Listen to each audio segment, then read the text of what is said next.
welcome to another video. Today I am going to be making some chicken chop suey.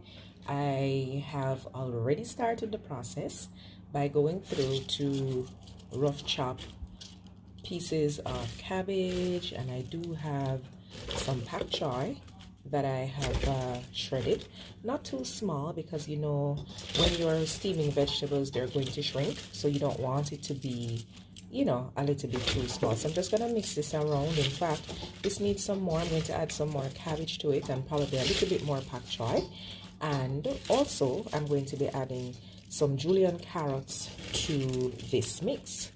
All right, so let's wait for the chop suey mix to be completed. So that this piece that is so tough and thick, you don't want this to be in there, so we can discard of this. All right, but this is how you want it. You don't want your cabbage pieces to be too small. The bigger it is, the better, because once the steam hits it, it's going to wilt. All right, so I'm just gonna go through and finish preparing this mix. I've had persons message me before to say, hey, when it comes to the carrots, how do you julienne them? Are you using a machine? The answer is no. No, my hand is very small. And I always say to persons that when you see me use a knife, it always seems to look a little bit awkward. So I find the best possible way to get the job done for me, and the easiest way, is to split the carrots here in the middle. And once I split it here in the middle, I will then make vertical cuts in them.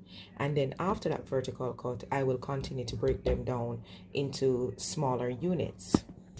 So if you look closely, you will recognize that this would have been a half of the carrot. After I went ahead and I had cut the carrot in half, I then split the side here, which is what results in these pieces. And of course, if you look at the thickness associated with each of these pieces, then you know that you could further break this down if you would so like, or if you're desirous of you know, thinner pieces, that would be the ideal thing to do. Again, it's gonna steam up, it's gonna wilt down, so it doesn't have to be too small. So I'm gonna go ahead now and julienne these carrots. So here we have the julienne carrots. Now remember, even if you have some pieces that are thicker in consistency, that is fine, because at the end of the day it's all going to be stir fried, and so it will wilt. Okay, so it doesn't matter, just make sure that the pieces are nice and small. Doesn't have to be this thin. Okay, that's all that matters. So I'm just gonna go ahead now and add these to my mix. This is my chop suey mix, and of course I'm going to be adding some rings of onions to this for the cooking process. I have the onion here, and this is a white onion, and I am just going to go ahead and split this here down the center, as opposed to splitting it horizontally, which would result in it giving me onion rings. I don't want rings, I just want it to be split vertically. So this is what the pieces would look like, and then I'm going to go ahead and I'm going to slice these on the sides just to give me nice little bits of onion pieces. So here we have it, nice and thin, and I'll just break these up with my hands. I don't have to, because once it is being sauteed, then it is going to break up nicely, just the same, but just to show you what the pieces would look like for the chop suey. So here I have my bell peppers that's nicely washed, and I'm just gonna go in with a few pieces. For some persons these are sliced thin, for others it can be thin. The choice is yours, how you want it, really, you know, chunky or extremely thin. For this one I'm just going to go in with a little bit of chunk, just to add some crunch to the chop suey. All right, so I'm just gonna head right in with these bell peppers. Make this one a little bit smaller. And because you want to add some variety of color, I'm going to add red bell peppers as well. That's just for excitement, all right? It doesn't have to be all this jazz. Let's see. Don't want a lot. Just like I said, I had some there already. Just wanna peel this part out. Lay this down flat.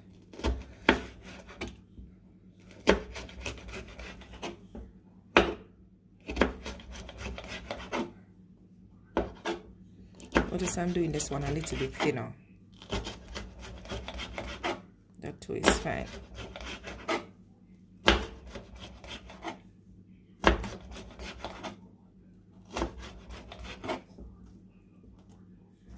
Alright, this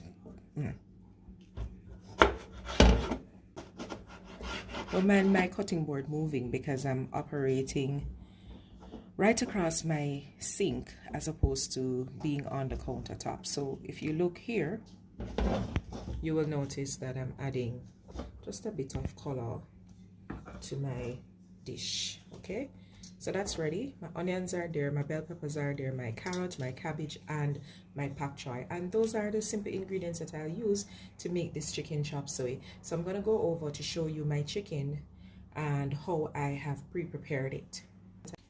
So here I am using chicken tenderloin.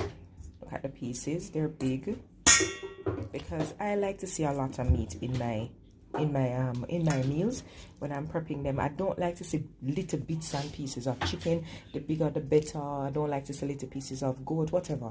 I just like to see them big and chunky so they look like something that somebody can eat, right? If you'd like, these tenderloins could have been split in maybe two, so it would be looking more like cubes, but that's not how I want it. So I have marinated this overnight, and it's just a little bit of black pepper, salt, crushed garlic, and a little bit of paprika and cayenne pepper that is here, and this was placed in the refrigerator overnight. Okay, so I am now getting this back to room temperature because in order to prepare the chop suey, this is the portion of it that is going to be cooked first. I always go in with the meat first because the meat will take longer to cook. So I'm going to saute this on the stove top, after which I'm going to be adding my vegetables. Quick and easy chicken chop suey. Alright, so we have our saucepan here. We're just going to add a little bit of olive oil, not a lot. Remember, we're going to be sauteing our chicken.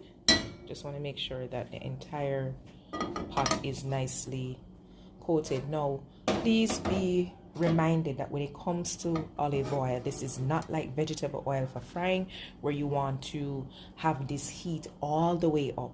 Olive oil is not supposed to be burnt. All right, so all you want is a little bit of heat that's coming up in this olive oil, and the moment that that is happening is when you want to hit the pot with whatever it is that you're going to stir fry. So pretty much I can feel that heat rising, which means it's time for me to add my chicken pieces.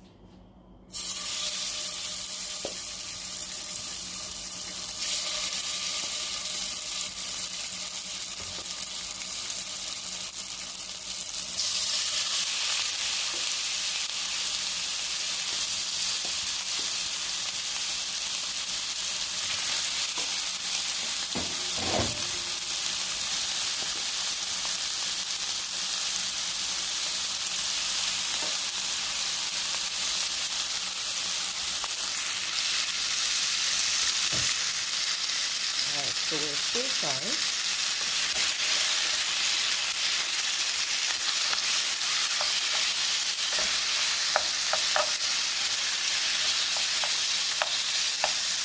Chicken cooks quickly. So literally as soon as you recognize that it's no longer pink and it's becoming white on both sides, right? And it is tender to the touch, that's how you will know your chicken is ready. So we're going to keep this going for a few minutes, after which I will show you the next step. So ideally, this would have been done in a wok, and I do have a wok, but you know when you're lazy, so you just use the nearest saucepan. At the end of the day, the taste is going to be the same. So If you look, you will see that my chicken is nicely done. The pieces are not as small as I've mentioned because I want them to be chunky. So now that this is done, good arm exercise because you have to keep moving it in the pot just to ensure that it's still fried and not fried like chicken, even though it's in oil, right? So now I'm going to be hitting the vegetables. So the chicken smells really, really, really, really good. Guys, I always say this, easy does it. Easy always does it. Because guess what? Not a lot of seasoning and all that on the chicken, just allow the chicken flavor itself to come through. So I'm just gonna hit the vegetables to the top now.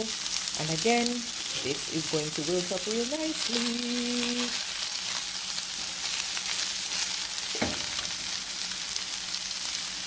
Now mind if the pot looks full. Alright guys, so our vegetable is here. Remember, this is not anything that cooks for too long because the vegetables are supposed to be crunchy. So literally in another 2 minutes, this is going to be ready.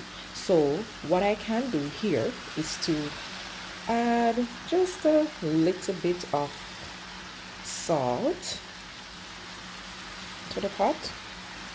Yes, and when it's almost done, I'm going to hit it with light soy sauce. And it's going to be a ginger-based soy sauce just to kick up the flavor a little bit more. But if you look at that, looking real nice, isn't it? Alright, so like I said, it's going to be a little bit of this soy sauce. And just a little bit? I mean a little bit. No whole heap and nothing. We don't want this to be like a, oops, maybe that is even too much. But that can go on because it's a big pot. Alright, and just gonna spin this around just a little bit more.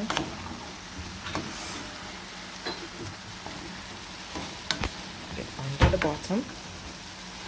And this is pretty much ready. Again, if you want to add a little black pepper, the Jamaican in you, to kick up the flavor, you can do that. That was a ginger-based soy sauce, so you know it has a nice little buzz going to it. But yeah guys, this is it.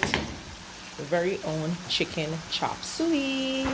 You don't have to serve this with anything. You can just use it as is, or if you want a little bit of white rice or some noodles. If you add noodles to this mix, it becomes chow mein. Alright, but this is good enough. Chicken chop suey, Via style. Alright guys, bon appetit. All aboard, cause the road I go start crash. Strap me in safely, the engine start up. Good food, me a break, can't get enough. It's vibing with Via. So grab your phone, grab your tablet. I this you can't miss. It's vibing with Via. And once you start this, you can't quit. You are gonna love this. It's vibing with Via, vibing with Via. Yeah, we vibing with, yeah, we vibing with Via.